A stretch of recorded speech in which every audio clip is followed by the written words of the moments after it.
脏乱的垃圾堆里崭新缠满胶带的冰箱，引起了拾荒大爷的注意。可他没注意到的是，冰箱的一角还在不停地渗着鲜血。等两人费了九牛二虎之力将冰箱打开后，此时冰箱里正躺着一具满身鲜血的裸体女尸，手和脚都被电源线死死的捆绑。当警方接手此案时，这已经是第3名遇害者了。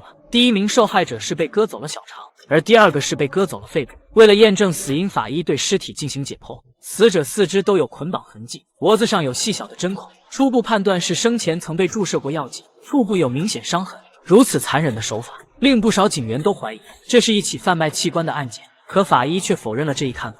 如果是贩卖器官，那一定会有正确的手术痕迹，而死者身上的切口明显就是随便切开的。与此同时，凶手正抱着他新得到的器官，开心的笑个不停。随后，警方在调查死者住处时，竟有了意外的发现，原本该放冰箱的位置，此时却空无一物。女警猜测，可以自由搬运冰箱出入的人，应该很有可能是熟人作案，或者是可以临时出入的职业。回到警局，经调查后，果然在死者的手机中发现，被害前一天他总共通话14次，大部分都是打给亲戚朋友的，只有一个比较特殊，是打给一个叫做小万的回收员的。死者曾给回收员发过消息，称冰箱没有坏，让他不用来了。而且这个人同样与第1名死者曾联系过，也是说了有关冰箱的话题。于是警方很快找到了这家回收公司，可老板表示小万上午的时候接到订单去附近公寓回收冰箱了。警方瞬间意识到事情的严重，赶忙根据地址来到了小区楼下。与此同时，一位黑衣人拉着推车来到了一位女生家里，准备回收冰箱。等警方赶到后，刚好看到一个被缠满胶带的冰箱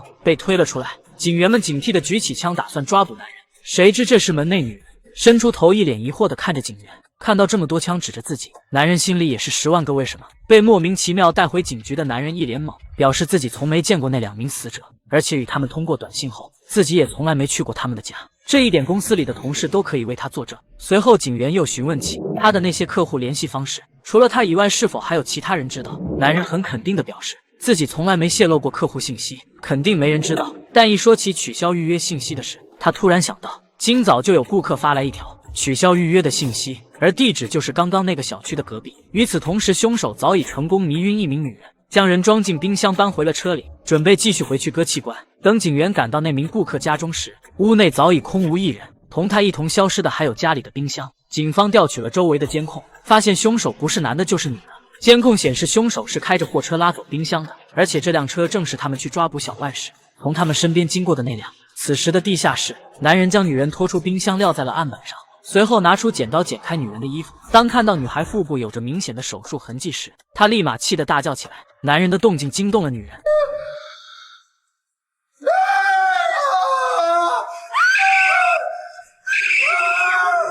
男人死死掐住女人脖子，就这样女人被凶手活活掐死。完事后还将她的指甲掰断。很快警方就在河边发现了尸体，和上次一样的手法，手脚都被冰箱线捆绑住。而这次不同的是，死者干干净净，并未流血。随后法医尸检发现，凶手这次并未取出受害者的器官，而是将死者活活掐死的。看到死者腹部的手术疤痕，再结合最近的几起案件，凶手不是割肠子就是割肺部，这次又想割肾脏，因此怀疑凶手应该患有僵尸综合征，并且脑部出现了病变，幻想着要别人干净的器官。看到曾开过刀取过脏器的人，他就认为那些脏器受到了污染，因此才会放弃取脏器。那么这个凶手很有可能做过血液透析。就在这时，警局抓捕了一伙电信诈骗的犯人，5个人竟持有50多部手机。根据诈骗犯交代，手机都是用来复制手机卡信息的，他们甚至3秒就能做到复制1部手机。此话一出，女警瞬间想到了什么。1个月前，冰箱回收员小万曾换了新手机，旧手机直接就留在了手机店。这样看来，小万的手机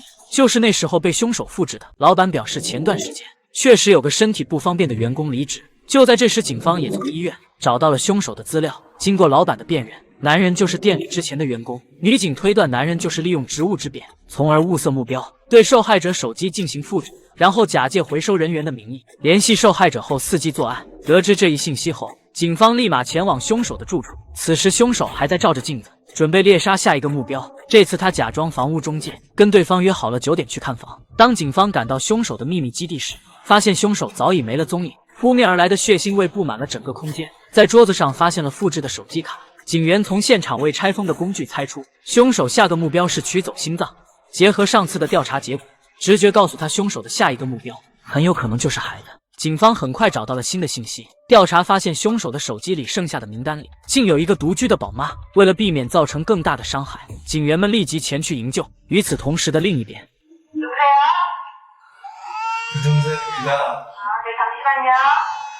最终他再次成功进入了房间，可还没等女人反应过来，男人就用手里的扳手狠狠砸在了她的头上。完事后捡起地上的手机，给真正的房产中介发消息，让他不用来了。紧接着将目标锁定在了小孩身上。看到这个鲜活的小生命，他不自觉地将手伸向了心脏位置。正当他刚要准备痛下杀手时，警员终于及时赶到了现场。看着情绪激动的男人，警员们完全不敢上前。千钧一发之际，孩子的母亲爬了起来，对着男人就狠狠咬了一口，快速地把婴儿抢了过去。女警看准时机，直接开枪击中了男人的胳膊。最终他们成功逮捕了这个变态的杀人狂。如今证据确凿，男人将为自己的行为付出应有的代价。